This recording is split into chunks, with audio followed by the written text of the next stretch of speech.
Hi, and welcome to the Improved Garage. So today we're going to try to answer a very important question. Can you wash your car inside a standard garage? So there have been lots of videos posted by lots of other YouTubers where they are washing their cars in their garage.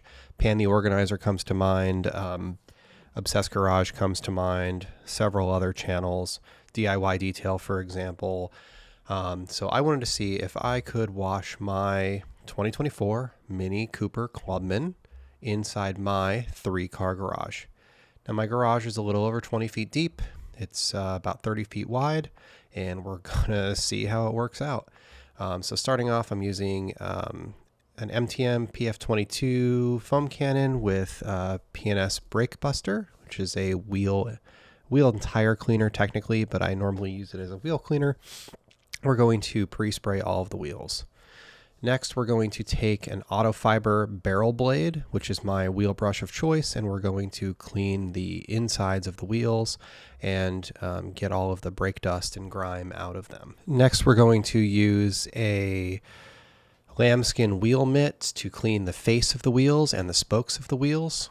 This is a great tool for doing this. I've also used a product called the Creature that's sold by Chemical Guys.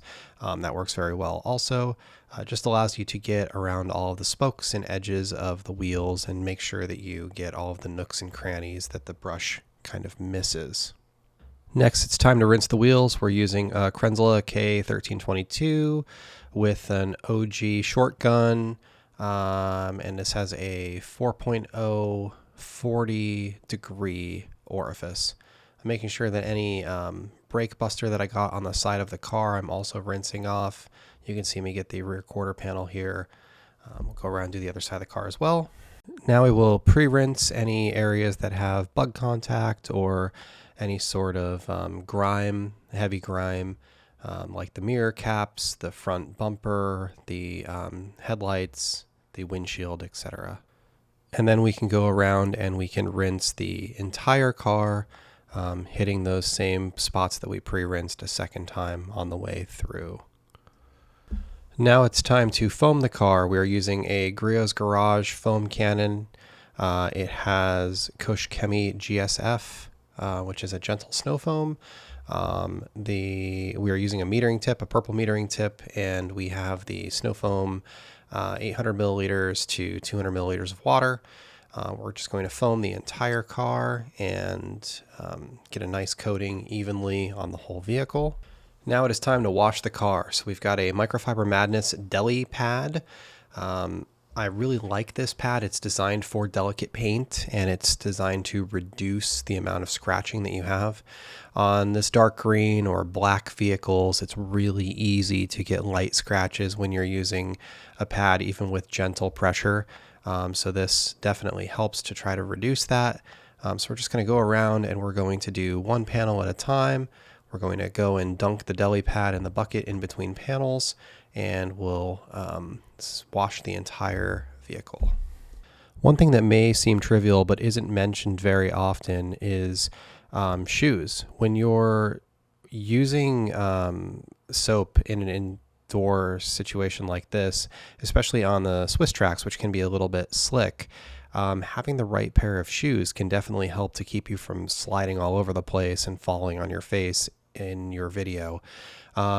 I regularly wash my cars wearing Nike shoes. They're Air Pegasus, and I get them with the Storm tread or the traction tread, the waffle weave pattern it's called, and those are both like an anti-skid type of tread. So they work really well on like an epoxy driveway or a plastic floor tile like the Swiss tracks, even when it's covered with soap and water. So now we're going to rinse the car off. Again, I'm using a OG Mossmatic gun, 4.0 orifice, 40 millimeter tip, and I've got this connected to my Krenzla K1322. Start with the back of the vehicle, work my way forward, kind of like I always do.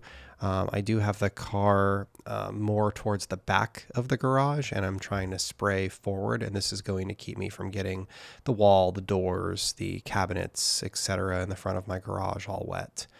This actually worked out fairly well, and I only ended up with a couple of droplets on the side of one of my cabinets that I just wiped off with a rag when I was done. So the fitment of this car inside my garage was actually not bad. Now that we're done rinsing, we're going to reel up our hose. I'm using a Koch hose reel. It's wall mounted. I've got 100 feet of this Cobra Jet hose. I generally will hold it in my hand with a rag to kind of wipe off the hose as I reel it in.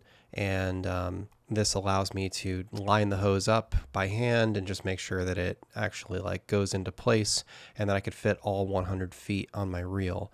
Also keeps my hose nice and clean, keeps me from having dirt and soap and all kinds of other crap dripping down on my pressure washer and my water system.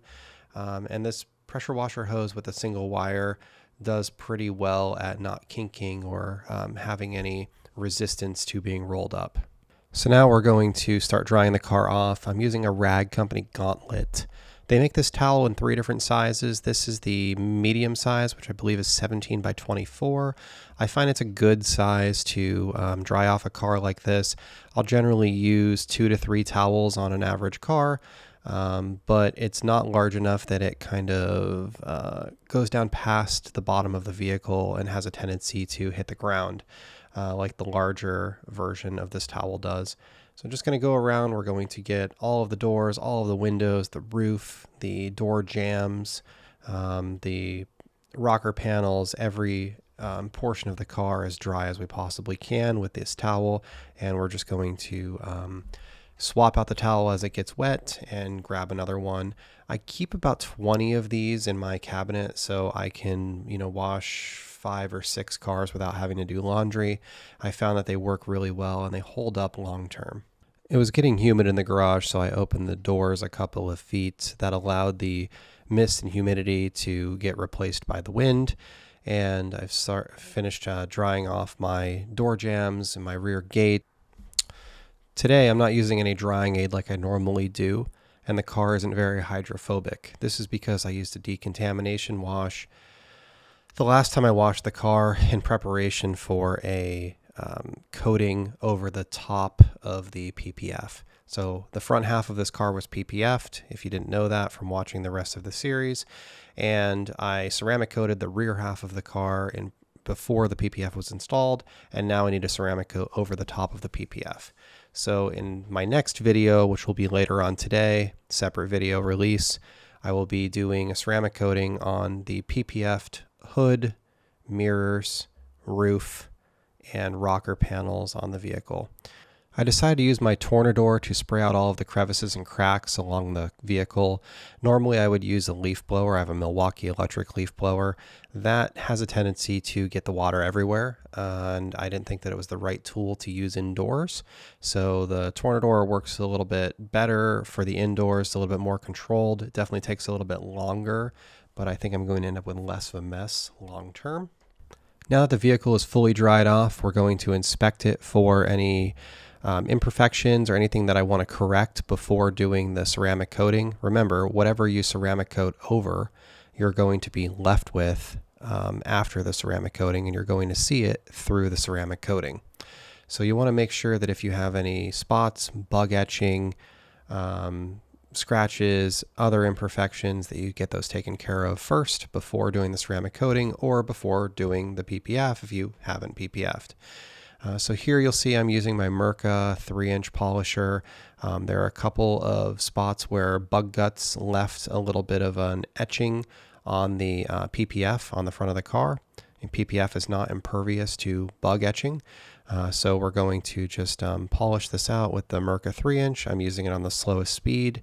I'm using Koch Chemie Micro Cut, which is my new favorite micro polish or fine polish.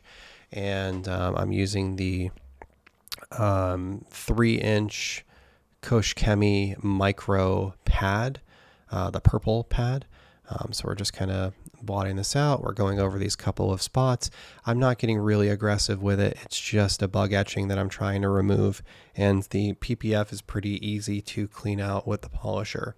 So we're just making a couple of passes, up, down, left, right, and then we'll remove the polish and we'll see what we're. After wiping off the polish, I found that there was a little bit of haziness. I used an isopropyl alcohol type cleaner, product called Gion Prep, that I sprayed on the PPF and then used my towel to wipe that off.